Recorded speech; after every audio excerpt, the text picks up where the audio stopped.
So in doing all of that, I know you've had to overcome some barriers and you've had to definitely break some glass ceilings. Oh, yes. True or false? True, true, true. Very true. All right.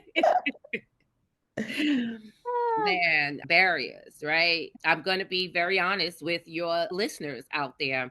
One of the biggest barriers, as I talked about, which was the stigma, working with women. I'm going to have to say it. You said I can be real on your Be show. real. Working with women is not always easy. And we continuously take pride in being able to break that barrier of what it looks like.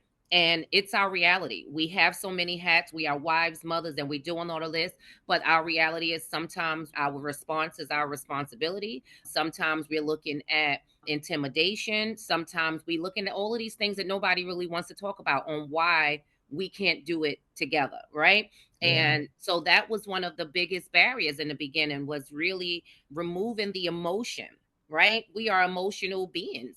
That's a beautiful thing about us, but removing it in order to do business, right? Nobody wants to talk about that. We have a heart. We love people. We are social, we will help and impact, but sometimes we don't know how to create the difference and the boundaries of business and doing business in excellence. And that was a barrier in the beginning for us, of really breaking that and really bringing women together and showing us how to handle conflict, right? If something wasn't right, not run into social media, not going someplace, but really handling conflict within an organization with people when it came to collaborations and things like that.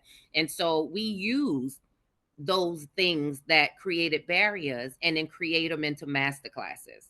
So we Hmm. turn those things around. So when things come our way, we're like, okay, this is happening right now. How do we use this? It's never a negative thing to us. It's always something of how can we use it and then bring it back to others. And that's what we continuously strive on.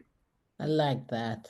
How, never a negative. How can you, in other words, there's innovation coming into that, correct? Absolutely. Innovation in everything. If Yeah. we take everything that came to hit us and we just fell, we would have grand closings every day. But if Mm. we take it and turn it around and utilize it, create it into a curriculum, create it into a masterclass, create it into a learning moment or, activity, or however we need to do it, that's how we get better and better in this entrepreneurship thing.